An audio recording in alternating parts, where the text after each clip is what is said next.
ଗୋଟିଏ ମାଙ୍କଡ଼ ଥିଲା। ସେ ମାଙ୍କଡ଼ର ନାମ ରତନା। ସେ ବହୁତ ବୁଦ୍ଧିଆ ଓ ଚାଲାକ ଥିଲା। ଥରେ ମାଙ୍କଡ଼ ତାର ଘର ଆଗରେ ଗୋଟିଏ ଗଛର ଚାରା ଲଗାଇଲା। ଠିକ୍ ସେତିକି ସମୟ ବେଳେ ସେଇପଟ ଦେଇ ଗୋଟିଏ କୁକୁର ଯାଉଥିଲା। ମାଙ୍କଡ଼କୁ ତାର ଘର ଆଗରେ ଗଛର ଚାରା ଲଗଉଥିବା ଦେଖି ସେଠାରେ ଅଟକି ଗଲା।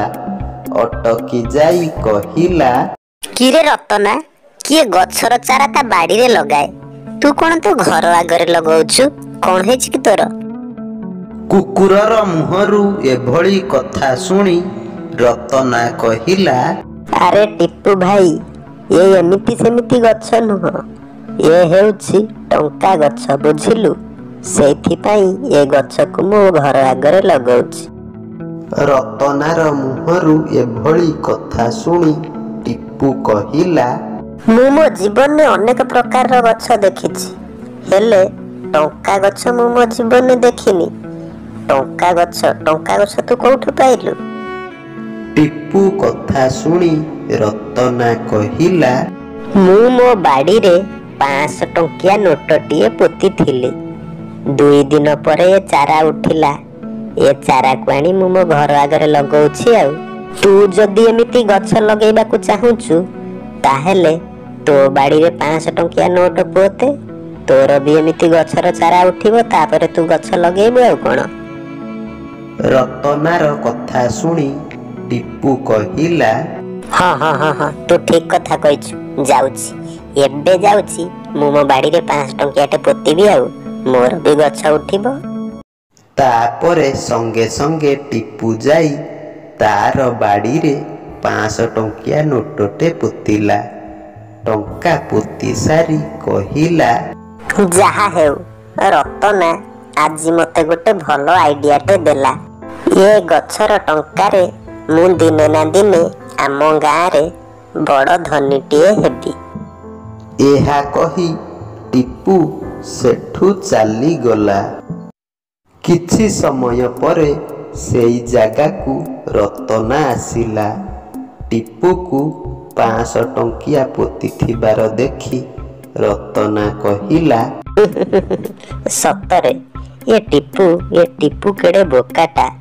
ତାକୁ ମିଛରେ କହିଲି ଏ ଟଙ୍କା ଗଛ ମୁଁ ଲଗେଇଛି, ଏ ସତକୁ ସତ ଆସି 500 ଟଙ୍କିଆଟେ ତା ବାଡ଼ିରେ ପୋତି ଦେଲା। କେଡ଼େ ବୋକା ଟଙ୍କା ଗଛ ଅଛି। ଟଙ୍କା ଗଛ ଯଦି ଥାଆନ୍ତା, ସମସ୍ତେ ପରିଶ୍ରମ କରିବା ତ ଭୁଲି ଯାଆନ୍ତେ। ଯାଉଛି, ଆଉ ଡେରି ନ କରି ଏ ଟଙ୍କାକୁ ନେଇ ପଳେଇ ଯିବି। ଏହା କହି ରତନା ଟିପୁ ଲଗେଇଥିବା 500 ଟଙ୍କିଆଟିକୁ ନେଇ ସେଠୁ ଚାଲିଗଲା। ତା ପରଦିନ ସକାଳେ ଟିପୁ ତାର ବାଡ଼ିକୁ ଆସିଲା। ତାର ବାଡ଼ିକୁ ଆସି ଦେଖିଲା ବେଳକୁ ତାର ବାଡ଼ିରେ କିଛି ଗଛର ଚାରାଫାରା ଉଠିନି। ଏହା ଦେଖି ଟିପୁ କହିଲା, ମତେ ତ କାଲି ରତନା କହିଲା ତୋ ବାଡ଼ିରେ ତୁ ପଇସା ପୋତିଲେ ଗଛ ଉଠିବ। ମୁଁ ଆସି 500 ଟଙ୍କିଆଟେ ପୋତିଲି, ଦେଖିଲା ବେଳକୁ ଗଛ ଫଛ କିଛି ଉଠିନି। ରତନା କଣ ମତେ ମିଛ କହିଲା ନା କଣ? ଯାଉଛି, ଯାଇ ତାକୁ ପଚାରେ। ଏହା କହି ଟିପୁ ରତନାର ଘରକୁ ଗଲା।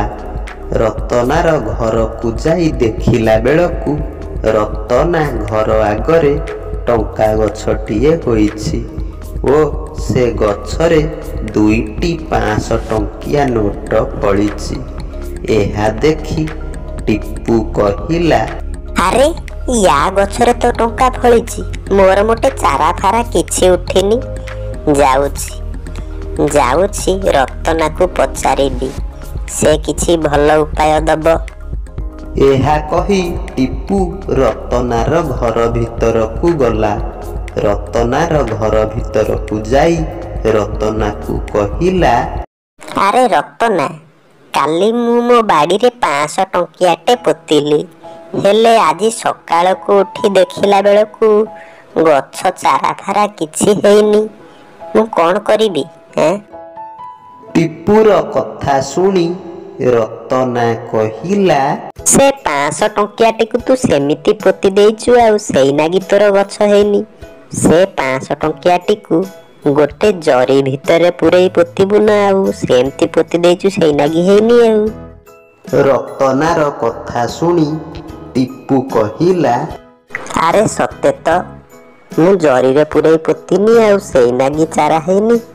ଯାଉଛି ଆଜି ଜରିରେ ପୁରେଇ ପୋତିବି। ଜରିରେ ପୁରେଇ ପୋତିଲେ ବୋଧେ ହବ ଆଉ।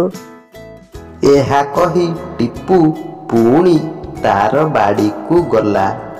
ବାଡ଼ିକୁ ଯାଇ ଗୋଟିଏ ଜରିରେ 500 ଟଙ୍କିଆ ନୋଟଟେ ପୂରେଇ ମାଟି ଭିତରେ ପୋତିଲା। ଠିକ୍ ସେତିକି ସମୟ ବେଳେ ଟିପୁ ପାଖରେ ବିଲୁଆ ନନା ଆସି ପହଞ୍ଚିଗଲା। ଟିପୁକୁ ଏମିତି ଜରି ଭିତରେ 500 ଟଙ୍କିଆ ନୋଟ ପୂରେଇ ପୋତୁଥିବାର ଦେଖି ବିଲୁଆ ନନା କହିଲା, ଆରେ ଟିପୁ, ତୁ ପଇସାକୁ ଏମିତି କଣ ଜରି ଭିତରେ ପୁରେଇ ପୋତୁଛୁ? ତୋ ମୁଣ୍ଡ ଫୁଣ୍ଡ ଠିକ ଅଛି ତ?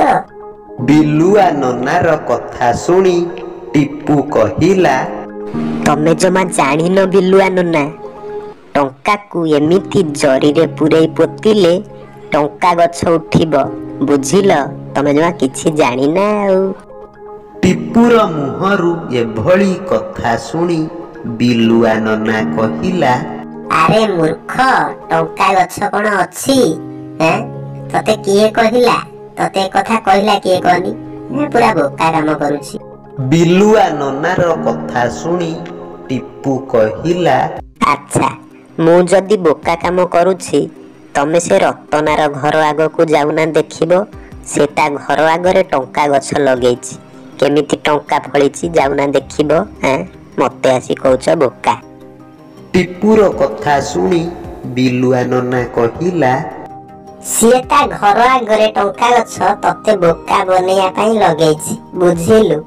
ସିଏ ଟଙ୍କା ଗୋଟେ ଗଛ ଧିଏରେ ଖାଲି ଅଠା ମାରି ଲଗେଇ ଦେଇଛି ହେଲା। ତତେ ବୋକା ବନେଇବାକୁ ଲଗେଇଛି, ତୋ ପାଖରୁ ପଇସା ହଡପ କରିବା ପାଇଁ, ବୁଝିଲୁ?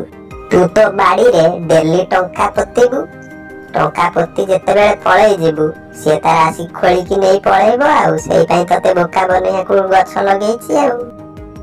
ବିଲୁଆ ନନା ମୁହଁରୁ ଏଭଳି କଥା ଶୁଣି ଟିପୁ କହିଲା, ସତରେ ନା କଣ? ସାଙ୍ଗମାନେ, ଆପଣମାନେ ଭିଡ଼ିଓକୁ ଲାଇକ୍ କରୁନାହାନ୍ତି କି ସେୟାର କରୁନାହାନ୍ତି କି ଚ୍ୟାନେଲକୁ ସବସ୍କ୍ରାଇବ୍ କରୁନାହାନ୍ତି, ଆଉ କମେଣ୍ଟ ମାଧ୍ୟମରେ କିଛି ଜଣାଉନାହାନ୍ତି। ଯଦି ଆପଣମାନେ ଏମିତି କରିବେ ତାହେଲେ ଆଗକୁ ନୂଆ ନୂଆ କାହାଣୀ କେମିତି ଦେଖିବେ? ତ ଦୟାକରି ଚ୍ୟାନେଲକୁ ଏବେ ହିଁ ସବସ୍କ୍ରାଇବ୍ କରି ପାଖରେ ଥିବା ବେଲ୍ ଆଇକନକୁ ଟିପି ଅଲ୍ ସିଲେକ୍ଟ କରିବାକୁ ଜମା ବି ଭୁଲିବେ ନାହିଁ। ରହୁଛି, ଦେଖା ହେବା ଆଉ ଏକ ମଜାଦାର କାହାଣୀ ସହିତ। ଏଥି ସମୟ ପାଇଁ ବିଦାୟ ଦିଅନ୍ତୁ। ଧନ୍ୟବାଦ।